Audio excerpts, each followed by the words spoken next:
Hello and welcome to Finance Conversations. This is the 14th episode of the Merging Life and Money Show, and I am super excited to be here with you today. For my followers, as you know, I come on normally on Thursday at 5 p.m. Pacific Standard Time. Got on yesterday, was doing my thing, got a message, completely ignored it. I got another message, which got my attention. And it was one of my followers and collaborators, friend, who was telling me, well, what happened? You're not on. And I had been talking for 11 minutes. So I ended the broadcast at the studio and started to troubleshoot. And I don't know what happened. But in any event, we are here today. So thanks for being here. For those of you who do not know me, I am your host, Marie-Jo César, and I help frustrated professional women acquire the skill and the knowledge that they need to take control of their money from the inside out, manage their finances, and understand that they can live their best life with the money they have. So thank you for joining me in today. If you are watching the replay, make sure to type #replay in the chat and leave me some comments and questions. I'll be happy to answer them as much as I can. So welcome, welcome, and welcome. I come to you live every Thursday, I expect yesterday, at 5 p.m. Pacific Standard Time to share valuable information about how to achieve financial wellness and live your life with means and meaning. Today's show is the beginning of a new series that I titled The Scoop on Women and Money. There are many, trust me. In this series, I will be focusing on women's challenges in the face of money management, investing, and earning. I will address the pay gap, the effect of children rearing, work-life synergies, and the fact that women have to fight harder than, for the same career advancement and raises that come easier to men. These are just a few impediments that women face every day.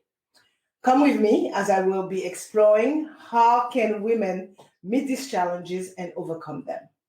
So grab a pen and a notebook as you might want to take some notes to discuss further with family members, friends, colleagues, etc. But because it is about sharing values that could benefit others. Okay? So if you have any comments or questions, make sure to put them in the chat. And if you want to talk to me directly, I will share my contact information with you a little later in the show. So let me say that the main objective of the show is to empower as many women as possible with what I know about money and finance, what are the experience and the knowledge that I acquired through my working life. My mission is to show you how to rethink the concept of money, how to get comfortable with financial matters, how to organize your financial affairs so that you can cope with whatever happens and to make long-term goals, long-range goals that would chart your financial course for life. I would like to believe that I can offer you tips and strategies about how to improve your financial situation using money wisely and becoming debt-free, whether you are married, divorced, widowed, or single. So in so doing, you can have a solid plan for the future. So today, I will talk about why women have such a complicated relationship with money. I will focus on 3 points. Why women are not comfortable talking about money, first. Why women lack confidence when it comes to financial matters, and why women should disregard societal expectations when it comes to money. So let's look at the first one. Why are so many women afraid to talk about money? Well, I looked at, when I did my research, I looked at a few studies and surveys and all that. So a recent study conducted by Fidelity Investment, an investment management firm, revealed that 92% of the women involved in the study want to learn more about financial planning. 83% want to get more involved in their finances, and 80% of them admitted that they have refrained from discussing money with family and friends. In addition, 47% feel confident when talking about, about finances with a financial professional, compared to, believe it or not, 70% who would be more comfortable discussing medical issues with their doctor. So why are women eager to learn more, based on those numbers, about money, and yet they are reluctant to discuss it? So many women cited privacy worries, okay? 56 of the respondents who had refrained from discussing finances with friends or kept mum because money was too personal. And I think 35% didn't want to share financial information with those they were very close to. And 27% were raised not to discuss finances. In addition, 32% of women felt uncomfortable discussing money, period. And 16% felt that the issue is taboo, so we can't talk about it. And 26% claim that the topic never comes up in conversation. Right. In short, it's really tough to talk about money when we are taught to keep this kind of information private, right? And that it is rude and impolite to talk about money with others, right? And in some organization, discussing salary information with your peers is definitely ground for dismissal. So we could all understand the unease about talking about money, but we got to break the cycle and we have to talk about it. Of all the reasons women do not discuss finances, this is one of the most difficult to overcome. Women worry that talking about money will make them vulnerable, make someone feel bad, or simply cross an implied societal boundary, and those worries are not without merit. Okay, so for many of them, money is loaded with emotional meanings. The presence of money can mean opportunity, could mean security, could mean status, acceptance, power, respect. It's so many emotional attachment to money. Conversely, its absence can mean the opposite. So no wonder it is such a loaded topic. And unfortunately, there is a high cost attached to remaining silent about money. So subscribing to the money taboo can seriously undermine a woman's financial stability. The most striking effect is a gender wage gap. The reluctance to talk about money means that many women earn less than their male counterparts for similar jobs in virtually every profession. Overall, women earn about 83 cents on the dollar when compared with men, and much less if you are a woman of color. It is enough to make you scream, okay? Perhaps in part because of the way they think about money, women also tend to define financial success quite differently than men, and that is to their detriment. In general, men define success based on a target number. Women frequently talk about financial success in terms of having enough money to be self-sufficient, in order to maintain their lifestyle through retirement and not having to depend on their children. They want good investment performance and returns, but tend to view these things in the context of life and family rather than in absolute monetary terms. For women, an investment decision that men see as a simple trade becomes much more complex. And I witnessed it so many times. Sadly, this put women behind in saving for retirement and often leaves them ill-equipped to handle finances in the event of divorce or the death of a spouse. Here are a few suggestions of how to overcome the money taboo. Find a community of women you can trust with money, with all your money question and concern.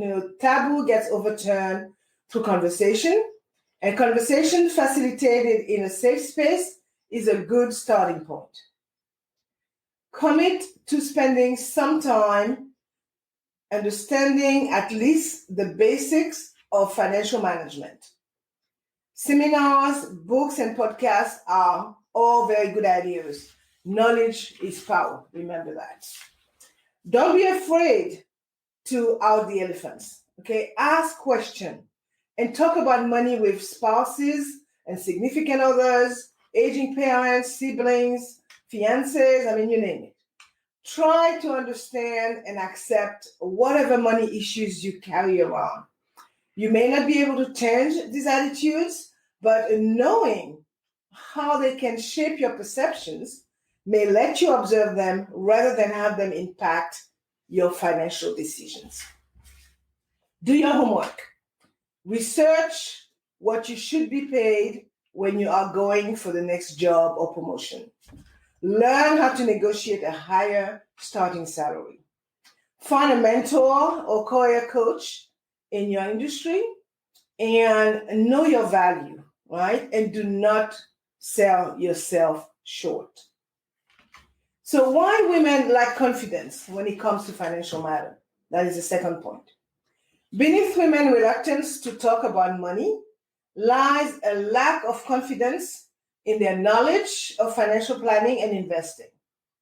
This lack of confidence is self-imposed, as a recent analysis of more than 12 million investors done by Fidelity, again, investment, show that women actually demonstrated stronger saving rates than their male counterparts and enjoyed better long-term investment performance when they did engage. Unfortunately, too many women still hesitate to take control of their finances.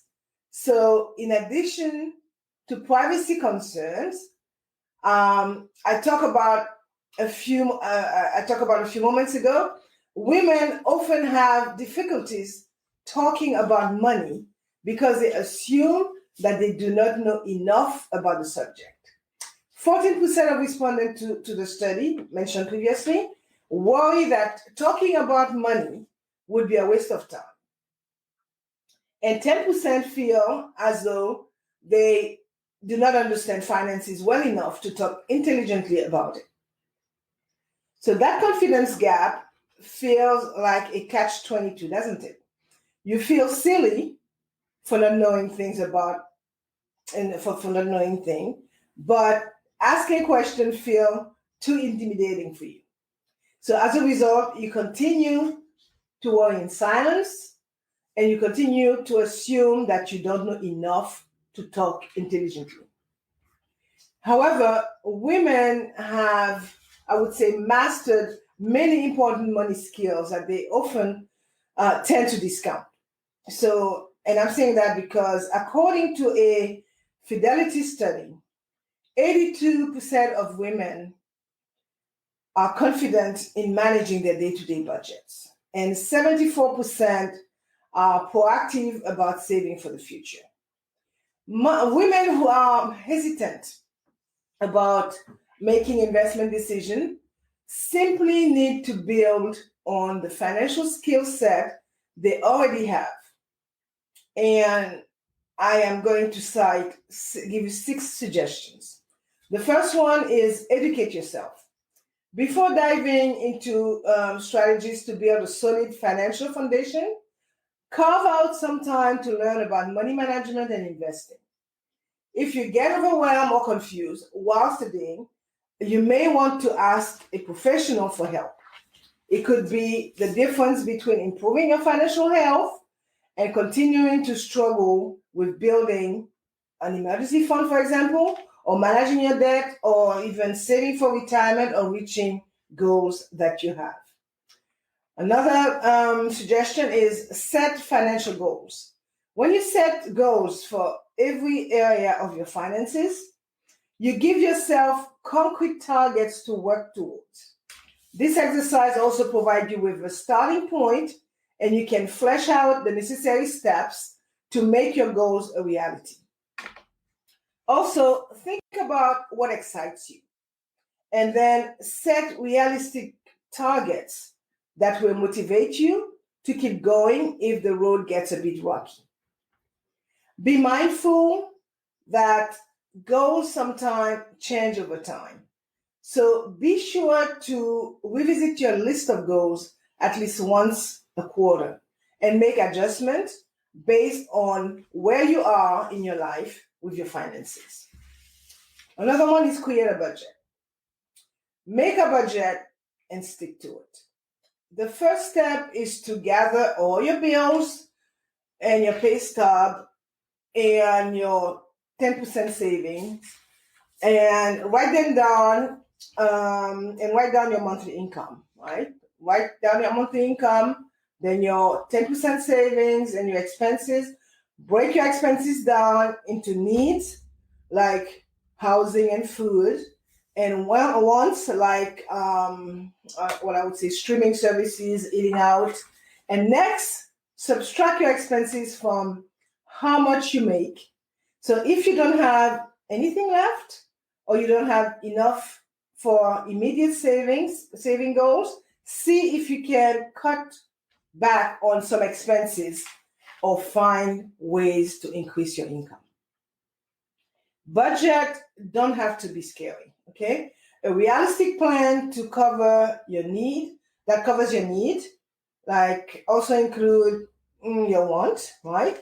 Can help you become financially independent faster. So build an emergency fund. An emergency fund is an integral part of a healthy financial plan. Okay, it is useful to protect your finances against any unexpected event, like a job loss or a medical emergency.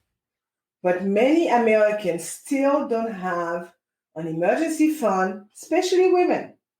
Okay, a 2020 MetLife survey found that more women than men more women than men say that they live from paycheck to paycheck. Okay, 55% of women do, based on that survey, and only 44% of men say that they do. Then women are more likely to report that they could not pay an emergency expense of, let's say, $400, and for that they would probably have to use some form of borrowing. So another one that another suggestion that I would have for women would be save for your retirement. Okay, according to data from a recent U.S. Government Accountability Office report, women's annual contribution to retirement account were around 30% lower than men's contribution. Okay, particularly if you have an employer who is offering you a 401k and is willing to match. Women, ladies, I am urging you to sign up. Okay, sign up right now. Women on average face a larger retirement saving gap than men and experience higher poverty rates later in life. Throughout their lives, women are more likely than men to work in part-time jobs that don't qualify for a retirement plan, and also interrupt their career to take care of family responsibilities. And at the end, you know what happened? They have fewer years of work, which lead to less retirement savings. Another main one is avoid consumer debt. Some debts like mortgages and student loan are okay to take on if they fit in with your overall budget. Those kinds of debts are considered good debts because they are, if you will, investments, right? And bad debts include high interest credit card debt. So while the overall level of credit card debt in the US fell during 2020, because of the pandemic, Americans still owe hundreds of billions of dollars to credit card companies. The best way to avoid that, again, is to create a financial plan, a budget, and stick to it. Now, let's look at the third point. Why should women disregard what society expects of them when it comes to money? Social norms influence nearly every aspect of daily lives, including how we interact with financial services. Restrictive social norms are part of the reason why 42% of women and girls worldwide, approximately 1.1 billion of them, do not participate in the formal financial system. Despite this, financial sector regulation often do not consider these norms, right? So to effectively incorporate women in formal finance, more engagement and research into social norm is critical. Now, for the careers that they pursue, to their haircuts that they get, women pay a premium compared to men throughout their financial lives. To make matters worse, society's expectations for women, such as raising kids and caring for older parents, dealt a major blow to their relative lifetime earning power. Okay? And while many women have broken through stereotypes to change the way we think about gender and money, barriers remain, unfortunately. So, what is the solution? First, knowledge is power. So, educate yourself. Just being aware of the societal expectation and inequalities puts women far ahead of the curve. Okay? So, second, practice money consciousness and live the money conscious life. Okay, use it for what it is, a tool. So I am going to wind down and do a quick recap. Today I talk about why women are not comfortable talking about money, why women lack confidence when it comes to financial matters, why women should disregard societal expectation when it comes to money. So before I forget, I promise to give you my contact information. You could email me at mj@marijocaesar.com or send me a direct message via Messenger. And I am going to leave you with those few thoughts. We must challenge the harmful gender stereotype that decades of social conditioning have perpetuated. And we must also recognize that the nuances of financial equality, earning and investing, and even mastering are not a priority for women. So it comes in response to long-held frustrations about the financial industry's inability to have the hard conversation around systemic inequality, and we must persevere and continue to work towards meaningful change. So empower yourself and take control of your finances. It is never too late or never too early to start, okay? And I like to end the show, as you know, with a quote, and today's quote is from a lady by the name of Stacey Francis. She's actually a nationally recognized financial expert, and it reads, "Every woman should be her own chief financial officer instead of waiting for her knight in shining armor." So for more information about how to achieve financial wellness from the inside out and live a purposeful life with the money you have, join me next week, Thursday at 5 p.m. Pacific Standard Time, 8 p.m. Eastern Standard Time, and 9 p.m. Atlantic Standard Time. I will be talking about the gender wage gap. Thank you for being here today on the Merging Life and Money Show. I am your host, Marie-Jo César, and I will be back again next week. Until then, continue merging life and money. Bye for now.